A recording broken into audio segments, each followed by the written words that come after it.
When I was thinking of upgrading my Chevy Astro van to something a little bit bigger, I contemplated a Sprinter van versus a truck camper. Truck campers are typically more agile and lightweight than a Sprinter, but I really wanted a large interior space that was easy to move from the front seats into the back living areas. That's why I chose a Sprinter van, but truck campers are still high on my list. In today's episode of the Wayward Home podcast, I chat with a man who's tried both, and he has lots of tips and advice between the difference between these two types of rigs. Let's go. Hey there, I'm Kristin with thewaywardhome.com, and I spend half the year in my camper van and half on my sailboat in Mexico. My goal is to inspire you to live nomadically too. So if you're having a tough time figuring out exactly what type of rig to get for your adventures, an issue that plagues us all, you'll enjoy this interview with Seb Santabarbara about his experience in both a camper van and a truck camper. This episode first aired in the Van Life Virtual Summit last February that I put on with Project Van Life. Let's get into it. Hey, Seb, thanks for joining us. Thank you for having me. How are you? Yeah, I'm really good today. I'm in California and you are in Europe while we're talking right now, correct? This is true. Yeah, I'm in York, UK right now. Very good. And so you've had so much experience with a variety of vehicles and camping. So I'm really excited to talk to you about, your experience. And I know you've written a couple of books. So before we jump into it, just tell us a little bit about yourself and your experience with van life and the names of your books. Yeah, sure. So I started building a camper van back in 2017. I decided to move into it full time and travel around Europe. While doing that, I built the website Van Clan with a friend of mine from Bath, UK. We built Van Clan. We traveled Europe and America together, speaking to different van lifers around the world. And that's when I first came over to the US to meet four-wheel campers, which I'm going to get on to talk about in a little while with you.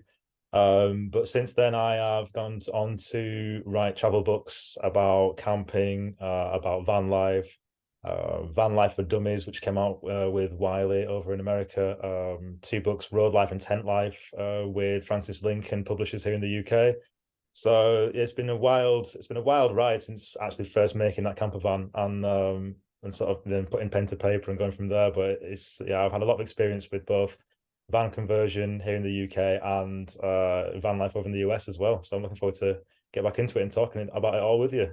Yeah, very cool. And, I have a new van as well, a Sprinter van, but of course I thought about the four-wheel camper and the truck camper and, just how easy it is to go off-roading. I've never been in one. So I'm curious your experience with the pop-up truck camper. When did you first get in one? I've only got good things to say about these things, so it's gonna be nice. So I first got into a four-wheel pop-up camper back in 2018. It was October 2018. Four-wheel campers approached Van Clan about going over and doing a week-long test of two of their campers. We had the Hawk and the Fleet models. If anyone wants to look those up, they're just so good. I mean, the trucks you guys have out there are incredible anyway, and sticking these camping pods on the back of them, it's just you just know where you can't go, nothing you can't do. Over here, I mean, we're used to like the Sprinter VW kind of size normal panel van. So when we touched down and came to the factory in Woodland and first saw these campers, it was just unreal. But that first trip we went everywhere from we went to Lake Tahoe, we did Yosemite, we did Mount Diablo. We were there for a week and I just fell in love with them. They were just so good. Everything had a place. Everything was just perfectly made. It just worked. And coming from a background where I built my camper van from scratch, I was kind of like, how is this going to work? Because I'm used to everything sort of being in a separate place that I've put it in. And, it was just instant. Like we got in, everything worked, everything, everything made sense where it was. From the fact that the beds can pull out and lift up for your storage to the pop-up tops with the mesh for crosswinds in hotter climates and stuff. Everything's thought out perfectly. So we had a Wow. great time with them. That's amazing. And so for people who haven't heard of a pop-up truck camper before and they don't know what this is, if you could describe, the concept of what a pop-up truck camper is. Sure. So it's a module that goes onto the back of a truck bed. So you can keep it on there all the time. You can sort of unhook it when you want to use your truck again and stand it up on wheels and keep it on your on your drive outside or in a garage. You can, you can have flatbed options as well, so you can just bolt it to the flatbed of your truck and keep it on forever. The idea with the pop-up is you get in and you use two gas-assisted lifts on on the front and the back, and it raises up kind of like you would see like a VW California, but the whole thing comes up. So when it's down, you can sit in it, but you can't stand up. Pop it up. They have fold down windows and then like a plastic lid that comes off as well, so you can let the mesh in let the air in through the mesh, or you can just keep the windows closed. I mean, they're awesome. You can go into full stealth mode if you want to go into well, there's nothing stealthy about a truck, I know, but if you want to go into a supermarket, you can go under the barriers. If you want to go to the beach and you need to keep a low profile, you can keep them down. As soon as you get to your camping spot, pop it up, and away you go. That sounds really neat. And so inside of these things, do they have a lot of the same creature comforts as a camper van would have? Yeah, so the idea with four wheelers, you can go and you can you can customize everything you want. So you could have a shower in there. You go and have a consultation with them. This sounds like I'm working for them. I'm not. I just love these things. So I realize if they're listening, they'll be like, "Yeah, this guy knows his stuff." But you can go and you can customize what you want in your setup. So if you really want to have a shower in there, you can work around that. They've got stock models, but you just talk to them and say, okay, yes, I want this chair to go here. I want the bed to lift up this way. I really need a single bed for a child down this section. The second time I went over, we took out a new model they had back in 2019 called the Project M. This is like a really bare bones camper that you can go in and just sort of do what you want. It's a bed and the base, and that's it. So you can fit your own sink in there. If you come from a DIY background, if you want to go the full hog and get like the Hawk flatbed camper, you can, all the bells and whistles are already in there. Your gas, your AC, your sink, your cooking facilities, your toilet area. So like they do a range of packages for depending on what you want and how much you want to go into DIY mode yourself. Yeah, that sounds amazing. And I think I should try and work for their marketing team at this rate. I might. you should. If you're listening, guys, give me a call. That's all. Did you test the indoor shower thing, or did you use like an outdoor shower when you were using it? We just used outdoor showers, kind of washing in lakes and that kind of thing with, bio soap and everything, just sort of, well, just jump in and jump out again. It was when we kind of went, I'm from a very kind of DIY minimalistic van life kind of, system here in Europe. So we didn't kind of go for the full package like that. We just made do with showering outside, when we were at like Yosemite and places like that, we went into campsites, but it's amazing. Wherever you take one of these things, people do look and they're like, "Well, what is this?" And, they sell themselves just because they're so cool, Right. which is I know. awesome. I literally just saw one last weekend. I was up at Lake Tahoe doing some skiing, and I saw one of these, and it fit on the shortest bed of a pickup truck, and it looked so tiny when it was popped Mhm. down. But then I saw it up, and I'm like, wow, that's like a decent living space. I was surprised at just how little it looked when it was down. It's crazy because as soon as you put the top up, like you can sit up in bed, like you're not touching the roof. One of the things I always look for when I get into a camp on is can I stand up and sort of touch the roof and everything? Because I like to cook when I'm and I don't like being bent over. And there's so much space in there. It's like a little TARDIS completely once you get in and pop it open. And yeah, like 2 weeks in one of those. I mean, I know people who live in them full time and travel all the time, and they have never complained once about the space in there. And the most I've done is 2 weeks, and it's been incredible every time. Cool. And how was it? How was the handling of driving the truck with the camper on it? Awesome, yeah. So the first time I had a Toyota Tacoma, the second was a Dodge Ram. And I mean, again, you guys know how to make trucks, like they were so good. But with the campers on the back, like you just don't feel it. Because when they're popped down, obviously, like it's a compact model. If you are pulling an Airstream, for example, you can tell, you've got something behind you. Because it's all one model and it's popped down and it's all sleek and compact, you do not feel a difference. I've driven trucks with or without these on, and the difference is very marginal. Like it's not like you're going to change your entire driving experience for having one on the back. And when we're going off, I mean, we've gone off road with kayaks on the side. We've gone off road with like skis and things like on the top and with surfboards and again like everything just fits. You don't realize that you're carrying any extra weight. um we've done some serious off-roading in them as well, like to places where there are no roads. So we tested them out big style, is all I can say. And yeah, they were just a dream. They were awesome. In fact, if like I really want to get one, but there was no way I could park one in the city I live in. It was just too big. I couldn't do it. But you guys over there would have no problem, obviously. A lot of room. Absolutely, there's so much room. Yeah, there's so many tiny roads where I live. Like it's never going to happen. Wow, I didn't think of that. Like, you can't even have a pickup truck over there because the roads are too narrow. That's why I wanted a school bus, and I realized I could not take it anywhere. How funny. So, yeah, you said you took like serious off-roading. Tell me a little bit more about that. Yeah, so we went the second time when we went, we were filming like a commercial for the new models. And I want to say, this is where my memory fails me. I want to say Rollins Lake.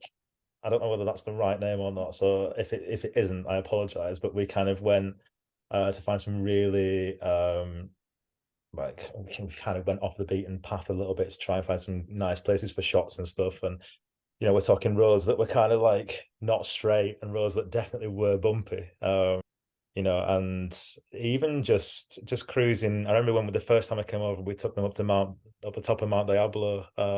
Again, that was roads all the way, but just I think from my experience of taking so I had a Vauxhall Nirvana, which is like a sprinter, and it was heavy. I think my experience of taking that up roads to taking a four-wheel camper up roads, and it was just like so simple, so easy, like took the stress out of everything. I wasn't thinking I was going to break down halfway through. I wasn't worried about fuel consumption. I was worried about going backwards and reversing all the way down the hill. So it was a breeze in one of these things. So I loved it. Yeah. Cool. And yeah, I was curious the difference between camping in one of those versus a van, because I know you've done both. So I'm curious, what are some of the main differences? I think like obviously you've got to get into the mindset of right, I need to get in, I need to pop this up, I need to um make sure I'm popping it down when I set off. Like I mean, like they're very simple things. Like so I'm used to just coming in. I had like my van was basically like a log cabin on wheels. So I could get in and it was all wood cladding on the inside. So like the aesthetic is different on the inside. I guess it's easier to look after a four-wheel camper on the inside, definitely. And sort of just, I mean, I had plastic windows on mine. Again, once the roof is popped open and you can create that really nice crosswind, that was really useful, sort of like on hot nights as well. Um, they feel more like a Swiss Army knife than what a panel van would do, I guess. Depend because they're tailored for your weekend warriors through to your full-time campers. Whereas like my camper van was very when I built it, it was very for just full-time living. So like it wouldn't do for everybody. Whereas I think you could jump in a four-wheel camper for like a 3-day trip or a 3-month trip and kind of find everything you need ready and there waiting for you, whether you've spoken to them about making your own custom design or not. Like you could just get one off the shop floor and just go and it work for everybody. Whereas I feel like if you're making your own van, you're tailoring it more to what you're specific. Like, yeah, I feel like anyone could jump in one and just get on with it straight away. And the main difference for me is the fact that you can pop it down and you are on and you can remove it as well. So you've got your own vehicle, which is really awesome. Whereas like if you, again, your panel van in this country where I'm now in the UK, it's hard to park that van and also the space. Whereas you could just, like I said before, you could just stick this module in a garage and then just take your truck and go down to the store and get everything you need. And you've basically got two purpose vehicles. So that's something I really like about it as well. That dual purpose of having this module and your truck still. So yeah, that's kind of the main differences that I found. And also, again, I wouldn't want to take the van off road here, but trucks, there's no end to the journey. Totally. And did they have any like downsides that you became aware of or that people should be aware of that are thinking about getting one of these? I know I'm supposed to probably say yes at this point, but to seem like I'm not being biased, but I just loved them. Honestly, I don't think. I mean, I just love the fact how big the trucks were, and how, like, I had to climb up into them for starters. Um, no, I mean, I'm coming from a world where I'm using like stick shift over here. Like, obviously, you guys all have automatics, well, most of them are automatic. Like, that's the only thing it took to get my head around at first. When it was like about 14 seconds, and I was fine. I can see no bad points, and I've used them 2 times now, 3 times in a couple of months. I know it sounds like I'm just sort of being biased because I really love them, but yeah, I can't find any bad points at all. And I've seen so many different models, like I said, from the base Project M, where there's just like where you go for yourself to like custom flatbeds. I mean, I've been at the factory when people have brought their own over that they've modified, and there's some awesome machines with like aftermarket parts as well that people have put on, and extra like the storage on the outside, and different windows in there and everything. And you go in and you see how people have, I think because they are so modular on the inside, you can do whatever you want when you're speaking to them when you want to get them made. So no complaints from me whatsoever. That's cool. Yeah, the only thing that I was thinking about when I was considering one was that you always have to get out of your truck to go into the camper. You have to actually get out of the vehicle and walk outside to get in. So that's the only thing I was thinking that maybe would be a downside for some people sometimes. I don't know if it's that big of a deal, but Yeah, see, again, I'm coming from I didn't have that in when I designed the van. For me, I put my kitchen in the bulkhead, so Mm. there was no cut through. So that's kind of like, that's coming from probably like my own experience. Now you've said that, that is something that some people would like, but there's never been an issue for me. Like, I've always kind of gone from front in through the side door in mine, and I know for safety issues, some people like to be able to get into the back. Um, so yeah, I guess that is a downside. That's one that I'm not considered because it's not something that I have in my own build. But yeah, so thank you for being the impartial voice here. I was only thinking that because when we use our van all the time, and we always stop at rest areas or in parking lots, and or if it's raining, you just walk into the back of the van and make your lunch or whatever, and it's a little more private than having to get out. But that's probably kind of probably a small downside, and it's just personal preference, I think. Yeah, you're probably right. You're probably right. Totally. And you did see people hauling gear on these things, because that was another thing I was wondering, because we haul like 5 surfboards and windsurfing gear and so much stuff and bikes, and then but you said you saw a lot of people hauling stuff on these, which is cool to know about. Oh, absolutely, yeah. Like, we took a incredibly large kayak on the top of the it was the Hawk flatbed camper. So we took a kayak on that. We had paddle boards on the side. We did some stints with surfboards. So these things they can carry, like, they can carry a lot as well. So with the top popped down, you can have like a big kayak on the top. They do surfboard holders, paddleboard holders for the sides, spare wheels and canisters on the backs. Like, they're sturdy equipment. And I've seen them in the factory when they've been built as well. And it's kind of like a thing of beauty when you're watching them making it, because it's just so precise, like getting all these templates out. And it's a well-oiled machine when they're making them, and they're built to last, and they're built to, I sometimes, when you see like old wooden campers and you get like rot in them, like these are made of proper good steel, and they're built to last. Like, you get one and it will do the test of time unbelievably. Wow, that's so cool that they're so hardy. And I feel like the price point could be a little more reasonable for people, where you're seeing these new Sprinter Class B vans for like $300,000. It's like, what?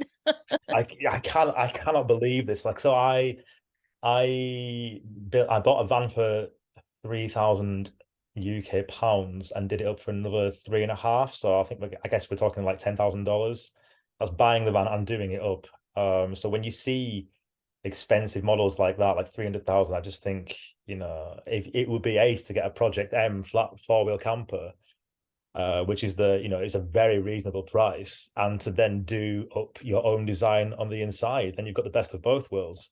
And even they are a reasonable price for anyone who has got a truck as well and wants to just chuck it on and off the back. I think, like, if I lived there, which I'd love to do one day, I would totally go down that road 100%, just because of how versatile they are as well. Yeah, yeah, that's a good point. Because I think you can get the product M for, I'm not totally sure on the pricing right now, but maybe around like 20,000 or something, which is fairly affordable. To get that, and then you just have the price of the truck, so it's Yeah, not bad if you, especially if you get a no, used truck. So exactly. If you've already got a truck or you've got a used one that you can that you can repurpose for using for your truck camper travels, it's a no-brainer. It's awesome. totally. So where did you go? You've done two or three trips with them so far, you were saying?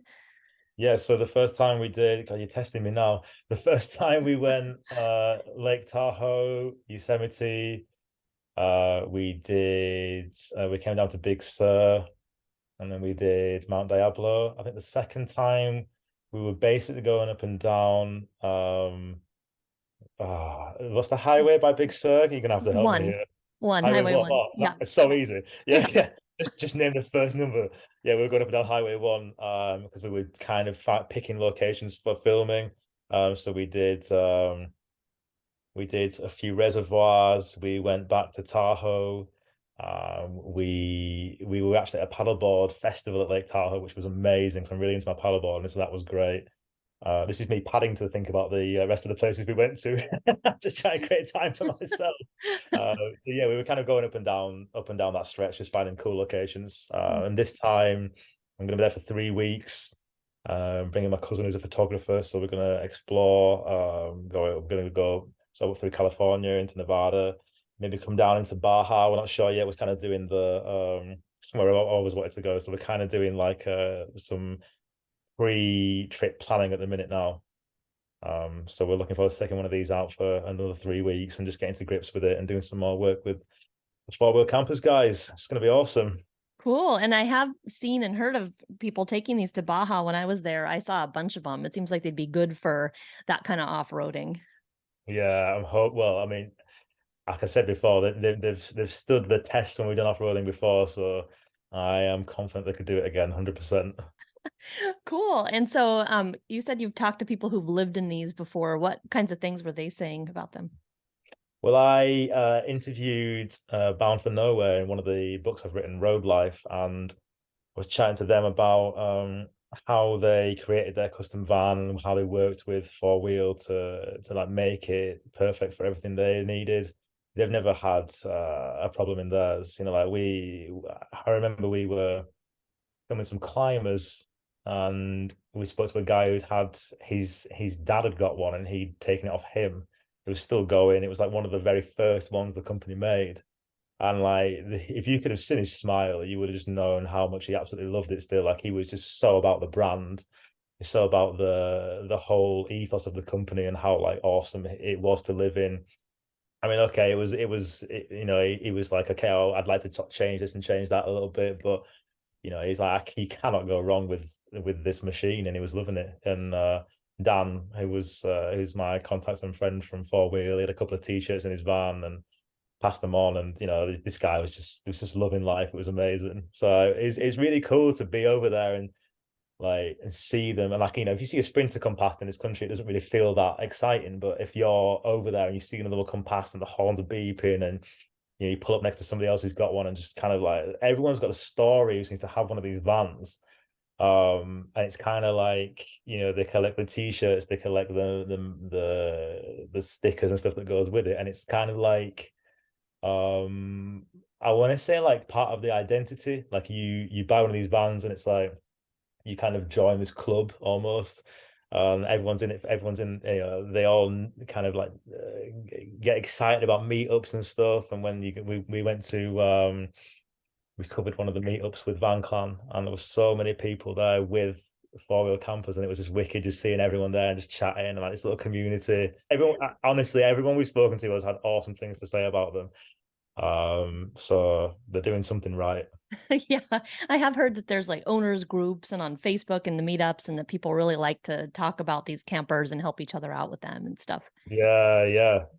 Yeah, it's cool. It's just like a little like I said, it's like a community, and it's wicked. So you can just and they have these awesome meetups, and they do have like, you know, troubleshooting if things go wrong and stuff. And you know, if anything does go wrong, like the guys are awesome on Instagram and on their social media and stuff for sort of helping out customers. So it's Cool. good. Yeah, have you been in like one of those full-size truck campers before? I've never been in one, but I'm wondering if you've been in one of those. I've been in a what was it? It was massive. I've been in a like a it's like a castle on wheels. They have a festival here in the UK called Camp Quirky. There's a company called Quirky Campers who rent out interesting and very sort of bespoke camper vans. It was a Unimog, I think, with a camper on it, and it was just massive. Like you had to go up multiple stairs to get inside it. Wow, Would I drive one of those? No, because it just too feels like big. you're taking a tank around with you. Yeah, like definitely a camping pod on the back of a Tacoma or like a Dodge Ram is my kind of ideal, setup, 100%. But yeah, if Yeah, you get a chance to go in a huge castle on wheels, do it because those big truck campers are there's something to behold. Just maybe get someone else to drive it if you feel a little unsure. totally. Cool. So you're thinking if you came to the States to be nomadic for a while, you would choose the pop-up truck camper?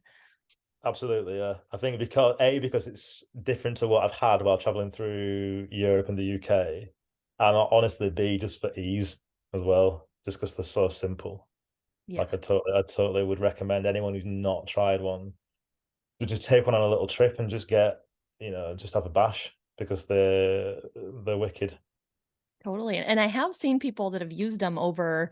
There was one couple I interviewed that drove actually through Asia with one, and they were in Afghanistan with one, and everything. Ah, that's amazing. Yeah.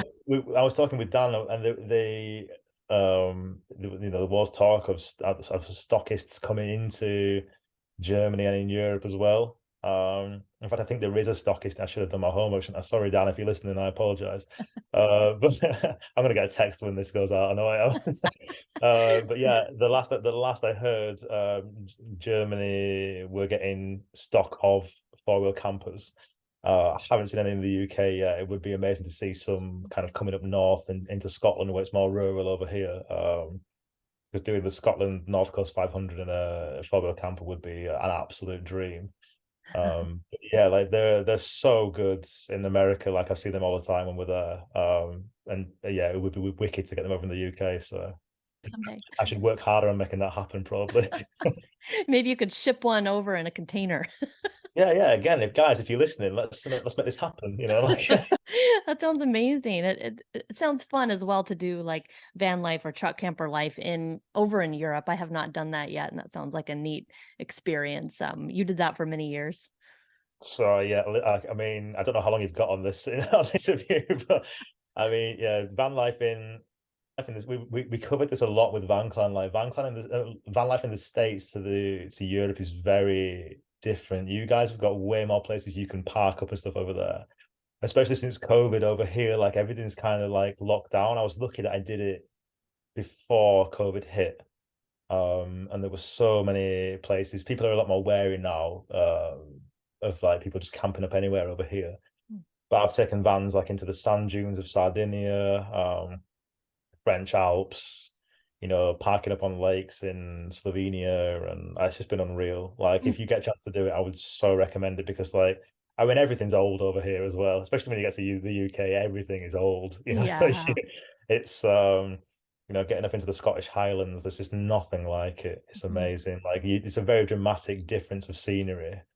Um, and obviously, my family being Italian as well. Like, I try and I spent a lot of time in Italy and in like northern Liguria and coming down into Tuscany. And it's just, for me, it's amazing, like, because you can just park up in these lovely little villages and you can, a guy sold me a big wheel of Parmesan cheese from the boot of his car, the trunk of his car. Wow. Um, and it's just like little things like he got a little weighing scales out and he's cutting his cheese and we're chatting in Italian and it's just, yeah, it's very slow pace of life with a slow style of life when you get into like these little European villages in your van. And I'd recommend it to anybody. If you could ship over or just rent a van over here for a month, it's definitely an experience. Very cool. Well, one day we might have to ship our van over and do a couple of years over there. Well, listen, if you do give me a shout, and I will join you for a leg of the journey. That'll be amazing. Totally cool. Wow, wow, so many good things. I'm wondering, did we miss anything about four-wheel campers that people need to know? I think I mean, only to say once again that I've written about four-wheel campers in all of my books. If anyone wants to search for Sebastian Santabarbara online, no, I think we've covered everything. I mean, sturdy, reliable. I've loved them every time I've used them. I've not been paid to say this. I absolutely love them. They are epic vehicles. Super simple to use. I've never had a cold night in one. I've never been too hot in one.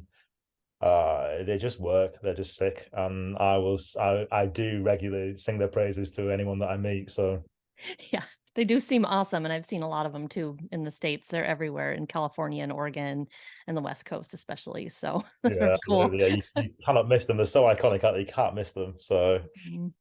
Cool. So where can people, find you online and find your books? well, I am on Instagram at Seb Santa Barbara.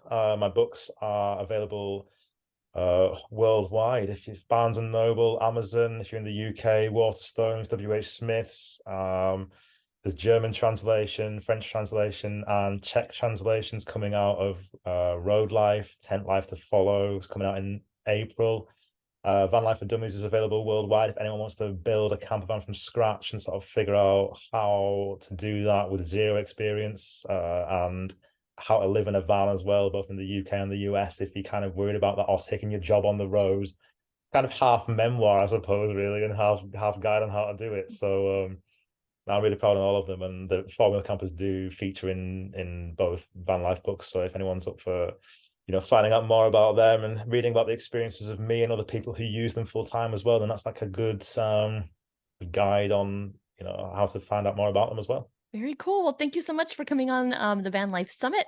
It was great to have you and hear all about four-wheel campers. That was awesome. No, thank you very much for having me. It's been great. It's been great chatting. Well, thank you so much for listening to this episode of the Wayward Home Podcast. Remember to subscribe to my email list. Go to thewaywardhome.com/subscribe. I share tips and advice about nomadic living and little tidbits about my own personal time on the road. I hope to see you over there. See you next time on the Wayward Home Podcast.